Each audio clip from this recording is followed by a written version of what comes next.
My name is Dan Leahy and I work in campus ministry at Boston College. I've been here for about 15 years or so. Many years ago, our oldest daughter, Amanda, who graduated from here last year, she was part of a little mini experience, I guess, that made forgiveness real for me. I was coming home from work, not from here, but from a different place, and I was having kind of a particularly bad day. I was feeling really kind of hurt and bad and yucky. I didn't know what to do with it, so I brought it home, unfortunately.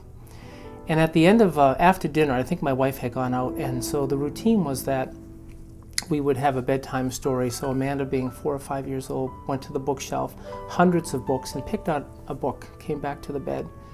And of all the books, it was something like Stories of Christian Forgiveness, Parables of God's Love, or something like that.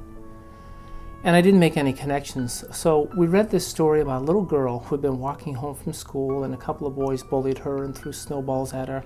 She was knocked down and she was crying, and she went home, and her mom comforted her and talked to her about it and said, you know, are you feeling bad about this? Yeah. Would you like to forgive these boys? And she said, why should I forgive them? They did mean things to me. Well, and they got into the stories of forgiveness, the parable of the unforgiving servant, and some other ones. And the mom's answer was basically, when you do something wrong, don't you want to be forgiven? Do you feel better? And she said, oh, yeah, of course. So they kind of prayed together for the two boys who had bullied her and made her feel terrible.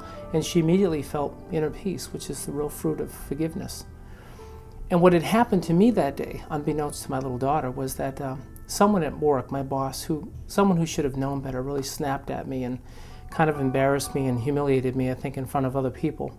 I ended up praying for that person and immediately began to feel that sense of inner peace, and was glad that I did so. So I keep thinking of a story out of all the storybooks on the shelf with a little 4 or 5-year-old girl, how I was reminded of the importance of being forgiven and to forgive others as a way of life. So God has come to me in so many mysterious ways, and wonderful mysterious ways, and sometimes through a child.